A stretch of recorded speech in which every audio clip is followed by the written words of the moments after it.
Hello, everyone. Welcome back to the Verlicity AI podcast. I'm Cristian Worthington, co-founder here at Verlicity AI. If you've tuned in before, you'll know that I'm a software entrepreneur. But in my past life, I was a political organizer, and our software company has developed a number of groundbreaking systems used in politics over the years. Today, we're going to examine the role of AI in politics. And I'm Sandra Giffin, also co-founder at Verlicity AI. By training, I'm a lawyer, but I've spent my career launching software startups alongside Chris. Today, we're taking a look at how artificial intelligence is about to reshape the political landscape. It's a big topic, touching everything from election campaigns to policymaking to civic engagement. I want you to imagine a fictional scenario for the next U.S. presidential election in 2028. It's been an unprecedented election. Midway through the campaign, a huge scandal rocks the country. It comes to be known as Project Marionette. The slogan, "They're pulling your strings," #Who holds the code, is the rallying cry for the nation. It is the only thing anyone is talking about. Apparently, a classified AI system developed by a shadowy coalition of Silicon Valley elites and Pentagon advisors is being used to stabilize democracy. It secretly profiles voters' deepest fears and resentments, then uses AI-generated content to manipulate them into supporting approved candidates. Now it's November 7th, 2028. It's 6:03 a.m. Polls open in 57 minutes. 40 million Americans have already voted. A news release from Homeland Security announces that the entire story was a fabrication by AIs controlled by a foreign power. The whole Project Marionette story was fake. The entire election, the debates, the endless arguments, the party platforms had been contorted to deal with an issue that wasn't real. The nation was manipulated on an unimaginable scale. The entire election was fought over issues that don't even exist. It may sound like the plot to a science fiction movie or the rantings of a conspiracy theorist. But as you'll learn in this week's episode of Verlicity AI, the technology to make this dystopian scenario possible is now widely available. We all know what social media did to politics. We've seen it unfold over the last decade: echo chambers, viral misinformation, and the power of targeting campaigns on platforms like Facebook, TikTok, or YouTube. But that was just the warm-up act. The AI age of politics has arrived, and it's going to be bigger and more disruptive than any of us can imagine. So let's give you a roadmap of today's show. First, we're going to share a real-world project Chris and I worked on for a centrist political think tank. We're going to take you through a project that illustrates how AI can see into the hearts of voters. After that, we'll survey some key examples of AI being used, or soon to be used, by campaigns around the world. And finally, we'll explore how agentic AI could be used to influence elections and recommend actions to prepare ourselves for this brave new political reality. This subject deserves a lot of attention because it will transform all of our civic lives in ways that are far-reaching. We want to give you enough depth to appreciate both the promise and the peril. That fictional scenario we called Project Marionette might seem extreme, but as you'll see, the real possibilities aren't so far off. Let's start by exploring how social media set the stage for it all. Right. Before we tell you about the project we did for a client, let's set a baseline. Over the last 10 to 15 years, social media has become a central battleground for political messaging. Politicians discovered they could bypass traditional media channels and speak directly to the electorate using Twitter, Facebook, YouTube, and other social media platforms. Absolutely. Campaigns found they could micro-target specific groups such as suburban moms interested in education reform or millennials focused on climate change. This is commonly done using ad platforms like Google AdWords or Facebook ads. But in the last couple of years, the approach has matured and also run into limitations. It's not always easy to know the right audience to target or to get accurate insights about who's truly engaging. These platforms offer some ad targeting parameters, like interests or demographics, but they hold back the really detailed data that they themselves use to optimize which users see which ads. Meanwhile, political campaigns have been in a perpetual arms race to figure out how to glean deeper, more actionable insights. Now layer in AI. We're talking next-level data crunching that can look at a single piece of user behavior, like spending 10 seconds on a video or clicking like on a certain post, and combine it with thousands of other signals to predict or influence political preferences. Suddenly, the entire process becomes more potent and more opaque. And that's exactly what we discovered when working with a centrist political think tank that wanted to push the boundaries of how to reach audiences effectively, without relying exclusively on the standard big tech ad platforms. This was a big leap forward from standard social media campaigning. We're talking about data gleaned from generative AI, advanced tagging, and mass-scale audience analysis. Let's get into that story now. So, about 2 years ago, Chris and I were approached by a centrist political think tank. We won't say who they are, but let's just say they're very influential, with connections to policymakers and campaign strategists. Their question was simple. How do we get our videos out to a huge, diverse audience and figure out who's actually resonating with them? They'd been using YouTube's built-in advertising services and a range of social media promotion options. But they realized that the ad platforms let them pick basic demographics or keywords like finance, healthcare, or economics. Meanwhile, the real decisions about who sees their videos were being made by algorithms they didn't control or fully understand. And that's the key.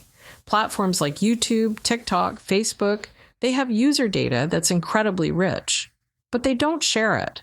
Their ad platform says something like, "We'll help you find your ideal audience," but they never tell you why or how that audience was chosen.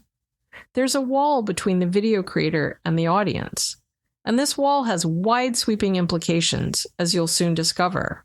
So the think tank wanted a workaround. They said, look, we know people are more than just a demographic. We want to see their actual affinities. If certain cat lovers in Wyoming connect with our message, we want to know. If single dads in Syracuse, New York, love our content, we want to know that too.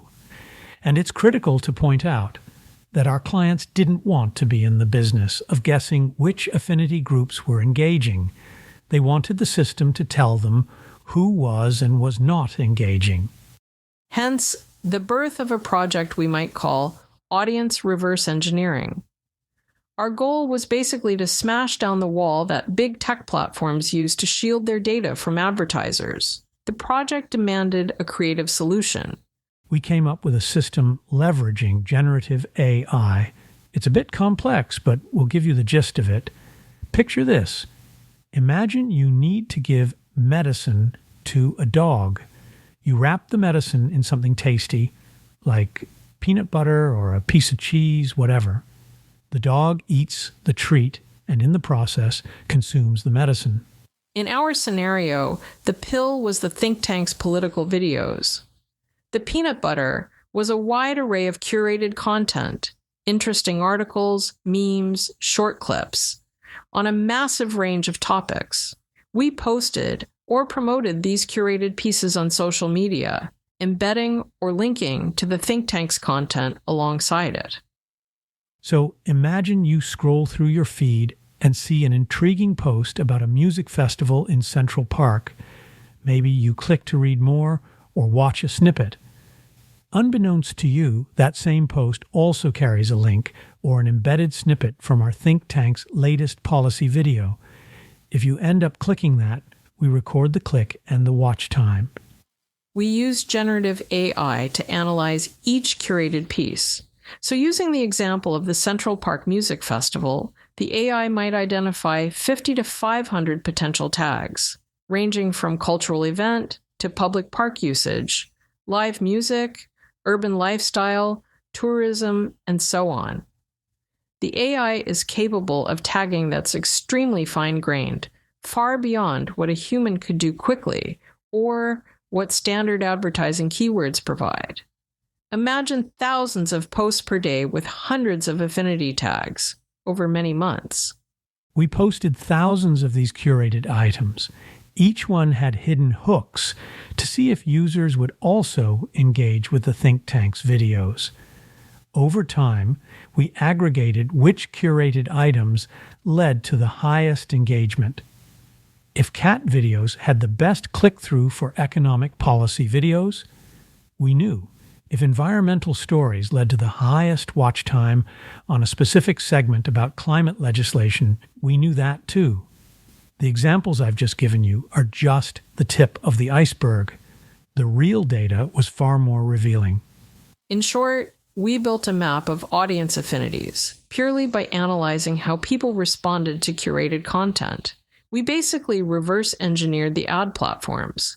Instead of throwing money at YouTube or Facebook and hoping people would be interested, we let real user behavior give us a much more nuanced picture of the audience's affinities. And that was the power of AI. We had millions of potential tags, and no human could manually track which microtags correlated with high engagement. But generative AI and advanced analytics tools could crunch it all. It told us users who engage with X or Y content are also extremely likely to watch the think tank's videos about A, B, or C policy. The results were both validating and surprising. We confirmed that the famous James Carville line, "It's the economy, stupid," still holds sway. Content about economic issues drew broad engagement with videos that had nothing to do with the economy. Clearly, people who care about the economy care about politics generally, but culture-centric topics generally outperform the economy by a significant margin. That might explain why cultural flashpoints dominate headlines. They drive clicks and attention. Yes, it turned out that seemingly minor cultural controversies or trending pop culture stories could be extremely effective in funneling people to the think tank's more serious policy videos. That alone was a wake-up call. If you want eyes on your content, you might need to leverage cultural stories as that digital peanut butter. We also saw contradictory correlations. Certain groups you'd expect to be interested in specific issues barely engaged, while other unexpected cohorts ate it up. Humans are complex, and political audiences aren't monolithic. The AI let us see these complexities at scale, and it allowed us to consider hundreds of thousands or millions of potential affinities as we sorted out the ones that were the difference makers. In the end, the think tank got a treasure trove of data on who was engaging with their ideas and which angles or contexts worked best to catch new viewers. This type of approach would have been impossible with human labor alone and standard ad targeting. The AI was crucial. I want to stress, when we say who was engaging, it didn't identify an actual individual. We were basically validating audience avatars. That's the big takeaway. We can now look into the hearts of voters, or at least into their detailed browsing affinities, in ways that are invisible to them. And this is just the beginning. Our example only scratches the surface of how generative AI can be used for political influence. So that was our story. But we're hardly the only ones doing this. Let's explore some documented or forecasted uses of AI in politics globally. We've compiled some sources, and we'll mention them along the way. Right. One well-known example In 2019, Politico published an article discussing how AI-driven micro-targeting was being tested in European elections, with some political parties using advanced sentiment analysis on social media to tailor campaign messages. According to that piece, data scientists were building machine learning models that could predict emotional triggers for certain demographics. Another angle is deep fakes, AI-generated video or audio that can convincingly mimic real politicians. While some of this is fear-mongering, we've already seen examples. In a 2020 incident covered by The Guardian in 2021, a deep fake video was circulated online claiming a public official had made inflammatory statements, none of which were real. It's important to acknowledge that AI isn't only used to make deepfakes in elections. It's also being used for legitimate content. In an excellent article written by Sayash Kapoor and Arvind Narayanan, they argue that half the AI-generated content sampled by the Wired AI Elections Project was not deceptive. Apparently, AI had been used just to keep production costs down. Yeah, but we also need to keep in mind that deep fakes have another sinister purpose. While it's true that non-fake content is also being created by AI, the fake content has the effect of causing many people to dismiss everything they see, whether it's real or fake. That's right. People who create fakes don't necessarily need you to believe the fake in all cases. They may just want you to disengage with the political process or become cynical. We've all experienced this phenomenon. Anyone who spends time on social media knows the feeling you have when you see a video or photo depicting something extraordinary. You instantly find yourself thinking, oh, that's obviously an AI fake. Fakes have the effect of dulling the impact of real information. They devalue the currency of truth, which can be useful to a political organization trying to minimize the impact of a true story that threatens their popularity. And deep fakes can be a disruptive political weapon if they cause an opponent to use valuable time explaining or refuting the fake content. Yes, as the saying goes in politics, if you're explaining, you're losing. Campaigns can also use AI to orchestrate bot armies on social media. This might mean tens of thousands of AI-driven accounts that post, comment, and engage in specific ways to manipulate trending topics or public perception. A BBC report in 2020 highlighted how certain governments allegedly use troll farms for this purpose. But the technology is quickly evolving to use AI that mimics real human conversational patterns. Generative AI has made this type of activity even easier to do, but harder to detect. We're also seeing AI used for real-time sentiment monitoring during debates or campaign events. Tools can scrape Twitter or Reddit to gauge audience reactions in minutes, so campaign teams can pivot talking points almost instantly. This was mentioned in a Harvard Business Review piece from 2022 discussing advanced campaign analytics. The experience we had working with a think tank demonstrated that sentiment or affinity data can be incredibly valuable in charting a course for a campaign or a policy initiative. Finally, there's the possibility of automated campaign strategies. Imagine an AI agent that sets goals like win over younger rural voters, and then dynamically adjusts messaging, ad placements, even the candidate's event schedule in response to data streaming in from social platforms. If you think about how marketers already automate e-commerce advertising, it's not far-fetched to see the same approach in political campaigns. In short, the political AI toolkit is broad. Everything from micro-targeting to deep fake creation, from sentiment analysis to automated strategy. Our small case study was just the tip of the iceberg. It's not just the US or Europe. In countries like China, the government itself harnesses AI in ways that blur the line between politics, governance, and surveillance. According to a CNN special report in 2021, China uses advanced AI to gauge public sentiment, quell dissent, and track trending topics on social media platforms like Weibo and WeChat. Meanwhile, in parliamentary democracies, for example in the UK or Australia, parties have begun using AI to identify swing districts or communities where small changes in opinion could tilt an entire election. They're not necessarily unveiling these strategies publicly, but you see glimpses in election year spending and micro-targeted ads referencing local issues. Even in countries with tighter data protection laws, like many in the EU under GDPR, campaigns can still gather behavioral data from social media. They just have to do it carefully, or use third-party data brokers who operate in less regulated jurisdictions. AI can then process that data quickly. So, we're moving toward a world where every political actor with enough resources can harness AI to refine or even fully automate campaign tactics. That's a big question, Sandra. And this leads us to an even more dystopian possibility, one that might make social media bots look tame by comparison. It's one thing to talk about sophisticated bots or troll farms amplifying political content, but let's take this a step further. What if a truly autonomous AI agent, potentially created by a hostile foreign government, could masquerade online as a real human being and do so convincingly?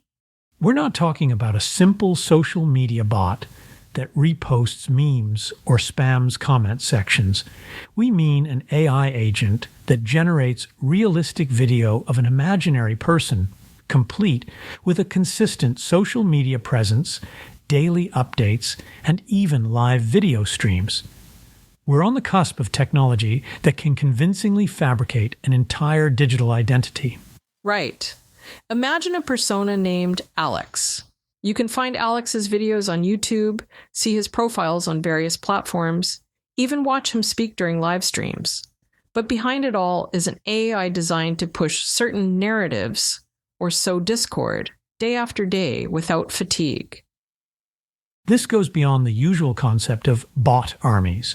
A single AI agent like Alex, no relation to Alexa, could engage in direct messaging with voters, cultivate an online community, and build trust over time. Once enough influence is amassed, it could introduce disinformation, smear political candidates, or incite social unrest, seemingly out of nowhere. Alex could be an infinitely patient sleeper agent, capable of building credibility over a period of many years. Alex would have real-world friends, be involved in real organizations, make real contributions to the lives of real people, and become a trusted member of the online communities he inhabits. Yes.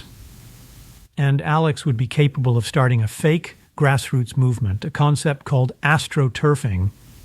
This fake grassroots movement could include petitions, group interactions, fake memes, and event postings, all designed to generate a sense of momentum and community.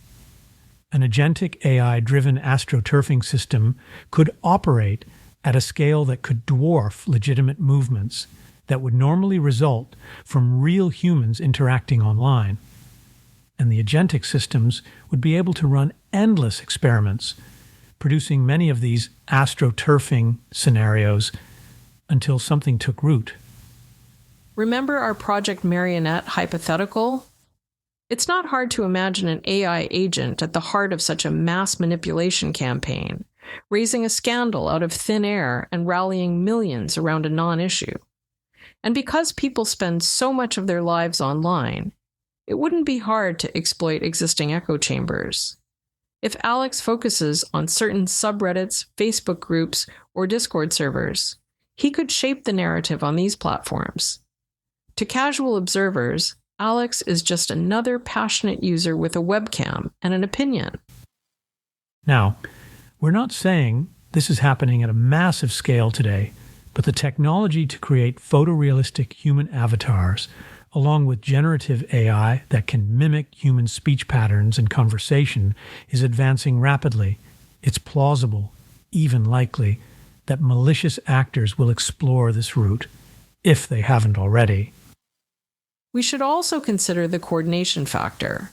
It's possible that multiple AI agents, each with distinct personalities and backstories, could work in tandem.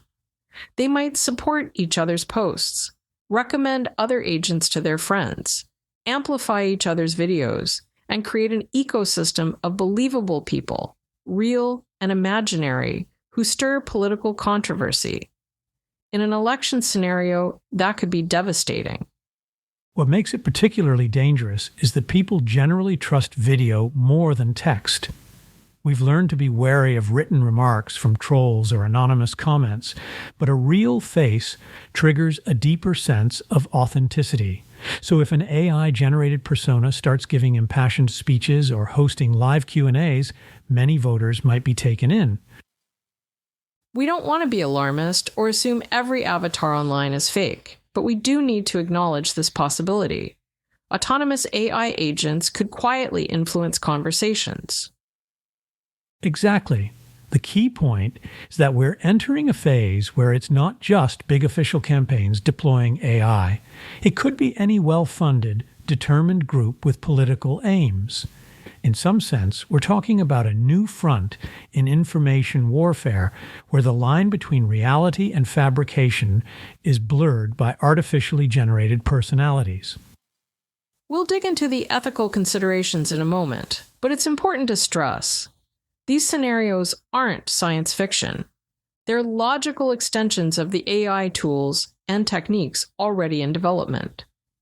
The real question is whether our political systems, regulations, and even our collective media literacy are ready. And if they're not, we could see a future election where a chunk of voters is swayed by a persona that isn't real and is bankrolled or directed by interests outside the country. It's a sobering thought, but it's better to see it coming than to ignore the possibility. Now let's examine how AI could be used to intrude in the personal histories of candidates.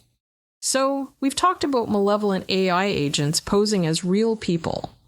Let's pivot to another area where AI can disrupt the political sphere, opposition research, often called oppo research. Traditionally, campaigns or political organizations dig up information on their opponents, everything from public records to old social media posts, to gain an advantage. Exactly. Oppo research isn't new, but historically, the level of scrutiny varies depending on the race. A candidate for President of the United States receives an intense, no-holds-barred background check. Meanwhile, someone running for city council might only get a quick glance at their social media or a basic check of public records. The difference is scale. Political parties have finite resources, so they tend to concentrate on high-profile contests. Enter AI-based deep research. Now, advanced natural language processing and machine learning tools can sift through huge volumes of data, legal documents, social media, news archives, academic papers, and uncover patterns or references in a matter of hours. This effectively lowers the cost and time required to perform an incredibly invasive background check on anyone, no matter how small the race. Think about the implications. If you run for a modest position, school board, local judge, city council, you could still face the same level of scrutiny we use to reserve for presidential candidates. With AI, there's no logistical barrier. That means every aspect of your life, every old tweet, every offhand comment, every questionable acquaintance could be magnified and weaponized. And that raises a big question. Do we really need every local politician to be flawless? Politics used to accommodate real people with real flaws running for office. This kind of hyper-intense scrutiny might deter capable, well-intentioned individuals from public service altogether. Because who wants their entire life parsed and dissected by an AI that never misses a detail? Sure, some level of background checking is healthy for democracy, as voters deserve to know if a candidate has a history of fraud or corruption. But when AI can scour decades of data, out of context references, or small personal mistakes from your youth, could become a high profile scandal. That might freeze out ordinary people who've made normal mistakes from ever stepping forward. And then there's the angle of malevolent actors, be they foreign governments, interest groups, or even rival campaigns, who aren't interested in uncovering factual wrongdoing. They just want to find exploitable material, something that can be twisted to cause doubt. Maybe they find a poorly worded blog post you wrote in college. In context, it's harmless. Out of context, it's a smear campaign waiting to happen. In fact, the AI might discover hints of wrongdoing where none exists. For instance, you once made a donation to an organization that later became controversial, or maybe your name appears in the same article as someone else's scandal. AI could conflate or misinterpret these associations, fueling baseless rumors. So even if the candidate did nothing illegal or even unethical, the AI could surface a suspicious tidbit from 15 years ago and present it in a way that triggers doubt. And because AI can generate convincingly structured narratives, that small thread could blossom into a full-blown conspiracy, often before the target has any chance to respond. Think about how that changes politics. Instead of real debate on policies, campaigns could devolve into constant gotcha revelations. Meanwhile, the public grows cynical, unsure what's real or manufactured. You could argue it poisons the well of democracy by implying that nobody is free of skeletons, so why trust anyone? To be fair, some might say more scrutiny is always good. If you're running for office, your record should be transparent. But there's a balance to be struck. Total transparency, curated by AI, could feed a culture of relentless scandal hunting, especially when any out-of-context detail can become an issue. And all this might happen quietly. It's not just about public smear campaigns. Some groups might gather negative intel and simply blackmail a candidate behind the scenes, or use it as leverage during crucial policy votes. In that case, the public never even learns the full story. Yes, it's a complex, delicate issue. More data can help expose real corruption, but it can also chase away honest people who fear living under a political microscope. Okay, so let's move on to explore some of the broader ethical concerns and how AI-driven Oppo research fits into the bigger question of democracy's future. Now we need to talk about the elephant in the room: ethics. Even though these AI tools can bring efficiency and insight, they also raise serious questions. For example, how do we ensure that micro-targeting doesn't become manipulative to the point of undermining democratic discourse? Exactly. If a system can show me content curated to exploit my biases, maybe I'm predisposed to certain conspiracies or certain cultural triggers, I could be guided down a political path I don't fully understand, all because an AI concluded it would push me to vote a certain way. There's also the matter of deep fake disinformation. We mentioned a few examples earlier. As this tech improves, it could become almost impossible to tell real from fake. That could cause chaos in elections, tarnish reputations overnight, or create viral outrages that sway public opinion with zero factual basis. On top of that, there's the privacy angle. Voters might be sharing data unwittingly just by clicking around social media.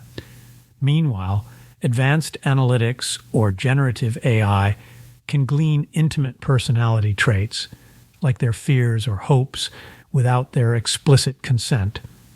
And we have to consider the digital divide. If wealthy campaigns and well-funded think tanks can afford these cutting-edge AI tools, they may overshadow grassroots movements that can't match that level of sophistication. That could tilt the playing field even more than money alone already does. In short, these technologies can be weaponized to manipulate, misinform, and shape voter psychology in ways that we haven't fully grasped. That's not to say they're inherently evil, just that we can't ignore the darker side. So, where is this all going? Based on what we've seen and the research we've done, we can make some educated guesses. 1. Hyper-personalized campaigning. We'll likely see even more granular targeting, down to an individual's tastes, online behaviors, and moment-to-moment emotional states. 2. Automated debunking or amplification. AI will be used both to create disinformation and to combat it. Real-time fact-checking bots may become more common, but so will real-time counterfact bots. 3. Agentic campaigns. As we discussed, entire campaign strategies might be run by AI agents that test messages, pivot instantly, and micromanage every detail. Human strategists become more like supervisors than hands-on directors. And 4th global influence. Political campaigns can cross borders. We've already seen allegations of foreign meddling in elections via social media. AI supercharges that possibility, as it reduces the cost and time to orchestrate complex disinformation or persuasion campaigns from half a world away.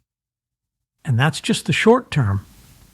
In the longer term, as AI integrates with more advanced technologies like VR or AR, political persuasion might become even more immersive. Imagine deep fake avatars of politicians that can hold one-on-one conversations with voters in virtual worlds. It sounds futuristic, but it's not far off. Exactly. The big theme here is acceleration. Everything is happening faster than governments, regulators, or even the general public can keep up with. We've covered a lot of the troubling ways AI might disrupt politics, from deep fakes to AI agents to AI-driven opposition research. But it's not all doom and gloom. Let's shift gears and talk about how AI could improve the political landscape, potentially making elections fairer and more accessible. One of the biggest barriers for newer or smaller campaigns has always been cost. Producing high-quality videos, policy papers, and targeted outreach typically requires expensive consultants, big ad budgets, and creative teams. AI tools can now automate or streamline a lot of that. Think of video editing software that can quickly polish raw footage, add subtitles, or generate AI-driven voiceovers. Generative design tools that produce polished graphics or branding elements. Automated content creation for emails, social media posts, or short policy explainers. And these tools keep getting cheaper, or sometimes even free, if they're open source or come with a freemium tier. That means a grassroots candidate with limited funding can produce campaign materials that look and feel almost as slick as a well-funded incumbent. It's a serious opportunity to level the playing field. In the past, a local candidate might have had to self-finance a professional videographer or marketing firm. Now, a laptop and an AI content generator might be all you need to craft an engaging message. Of course, we've talked about how advanced AI can also be misused.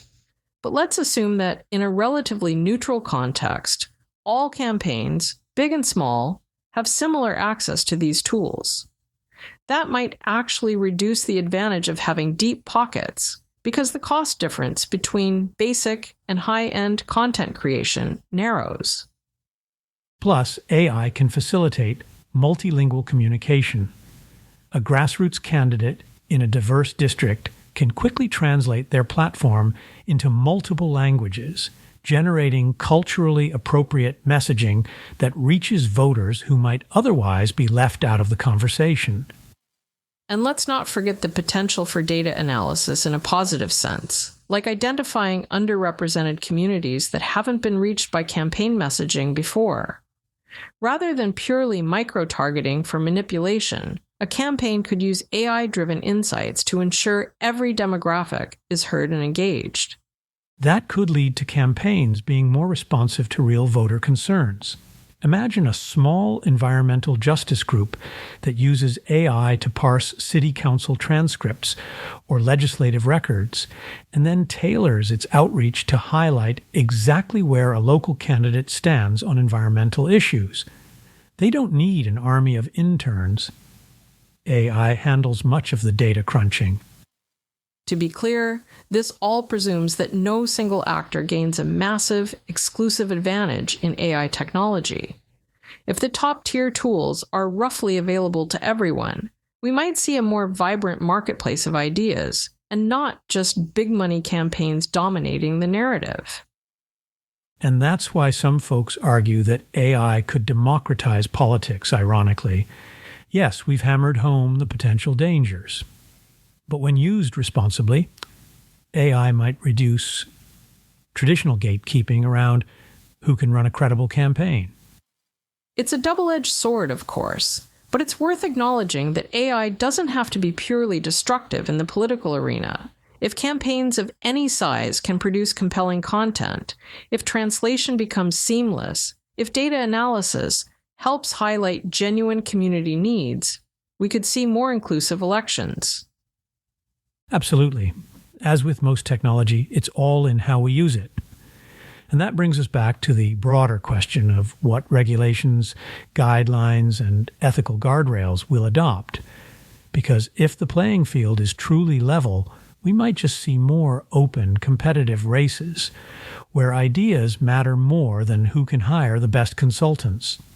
Let's keep that optimism in mind as we move toward our conclusion. After all the concerns we've raised, it's good to remember AI has the potential to empower, not just disrupt. So, with that, let's move on to our final recommendations and wrap up. We've covered a lot of ground. Everything from how AI can profile voters to deep fake scandals, and even our hypothetical Project Marionette. It might feel overwhelming, but we do have options. Let's talk about some concrete steps we can take as individuals and as a society to reduce the negative impacts of AI on democracy. Exactly. First up, public awareness and education. It's almost a cliche, but it remains crucial. If voters don't understand how AI-driven campaigns might be targeting them, they can't protect themselves or call for better practices. We need to build civic education programs that talk about AI's influence on elections, from high school curriculums to local community forums. Next, regulatory frameworks. Governments can require more transparency, such as labeling AI-generated content, and set limits on hyper-specific micro-targeting, especially around sensitive data like religion or health status. Of course, enforcement isn't simple, but we shouldn't just throw our hands up. Clear guidelines can at least deter the worst abuses. And let's not forget ethical guidelines for campaigns. It could be a standard similar to existing rules against false advertising, but updated for AI. So campaigns agree not to deploy deep fakes to smear opponents, or they must openly disclose who created a piece of AI-generated content. Some might balk at the idea of more rules, but a framework like this could keep competition fair. The political culture needs to adapt to our new AI reality. Meanwhile, tech companies play a massive role. Platforms like Google or Meta, Twitter, they have the data and the algorithms to detect malicious bots or deepfake content before it spreads. But it's a balancing act with free speech concerns, and these companies often worry about overstepping. Still, if they can at least label suspicious content or slow its reach, it might curb some of the worst manipulation. Finally, personal vigilance. We, as voters, can't just wait for policy fixes. If a piece of content provokes a strong emotional reaction, double-check it. Maybe it's real, maybe it's a deep fake, or maybe it's just out of context. Fact-checking sites, browser extensions, or even a quick Google search can go a long way. It's not foolproof, but every bit of skepticism helps. None of these measures, even if you combine them, are guaranteed. A determined adversary with enough resources can bypass or overwhelm most safeguards. But if we shine enough light on these tactics, increase awareness, and develop a collective sense of responsibility, we can at least make AI-driven manipulation harder to pull off. If you recall, we started this episode with the fictional Project Marionette scenario, a dramatic but plausible example of how AI might hijack an entire election over a non-existent issue. After everything we've discussed, it doesn't sound so far-fetched anymore. It's clear how something like that could happen and why we need to guard against it. At the same time, we can't forget AI's positive potential to reduce campaign costs, broaden outreach to marginalized groups, and level the playing field so new voices can compete. If it's used responsibly, AI could revitalize politics rather than destroy it. So the big question is, which path will we choose? A world where AI is used to trick and divide voters, or one where it fosters inclusivity and transparent debate? The answer depends on the choices we make right now, individually, collectively, and legislatively. We hope we've given you food for thought. If you have questions or comments, please reach out to us at Verlicity AI. We'd love to hear what you think.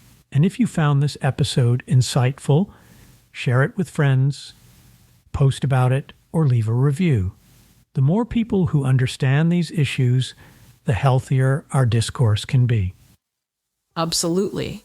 In the age of AI, awareness really is the first step to creating a resilient democracy.